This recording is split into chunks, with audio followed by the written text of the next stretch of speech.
Mapagpalang araw po sa ating lahat. Ako nga po pala si Angela Jan Agner at welcome po sa aking 365 Daily Devotion ni Pastor Russell Campo. At ngayong araw po ay March 9, 2025 at ang topic po natin ngayong araw ay Day Age Theory. Sabi po dito, magkasama ba sina Adan at ang mga dinosaurs?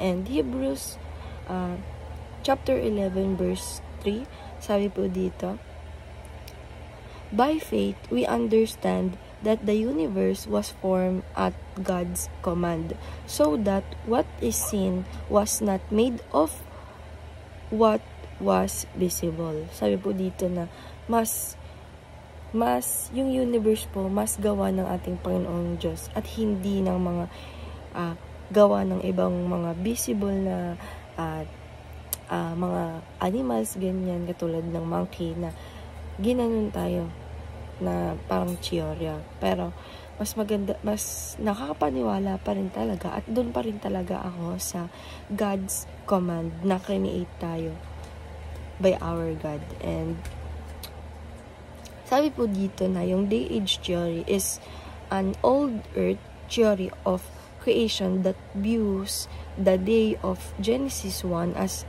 extremely long age of time. And teachings, may old earth po tayo na ayun po yung nagsasabi na yung dinosaurs is dati pa million years pa na tas tayo ay nag-umpisa mula sa cells at naging isda, naging etc. at naging monkey and naging tao. But versus yung young age is ito po yung creation ng God na kinumand lang tayo ng ating Panginoong Diyos at unang-una ay ginawa tayo sa image niya. And teaching number 1, God could have created the universe over time. Sabi po dito na, apply po natin sa sarili natin na, sabi po dito na ang ating Panginoong Diyos ay, siya po yung nag-create ng universe sa atin na pag-command niya lang po, unang-una, sagawa siya ng Adan and Eve na ito yung pinakauna nating tao na create natin ng Panginoong Diyos mula sa buhangin, mula sa lupa, sa alikabok.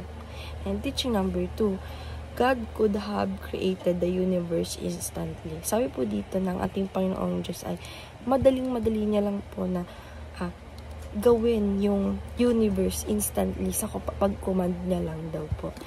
Ito po ay miracle ng ating Panginoong Diyos. And teaching number 3, God created a literal Adam and Eve. Yan nga po. So, ang ating Panginoong Diyos talaga ay nagawa ng literally ng Adam and Eve. Yan po pinakaunang tao na kawangis ng ating Panginoong Diyos. And application number 1, believe in the literal historical Adam. Sabi po dito na maniwala po tayo na talagang literal na doon tayo maniwala sa story ng ating ni Adam and Eve na makasalanan sila, nagkasala sila sa ating Panginoong Diyos. Kaya po, pinako ang ating Panginoong Jesucristo sa krus. And application number 1, believe in the doctrine of the original sin. Sabi po dito na maniwala po tayo doon sa doctrine of original sin na nagkasala talaga si Adam and Eve sa ating Panginoong Diyos. And application number 3, believe in the redemptive work of Christ. Na nga po, nagkasala si Adam and Eve. Nandito naman po ang ating Panginoong Diyos na nagbibigay sa atin ng redemption para mawala yung galit ng ating Panginoong Diyos sa atin. At ito ay pinangwalang sala na ng ating Panginoong Jesucristo. And dahil lang po ngayong araw, maraming salamat. God bless.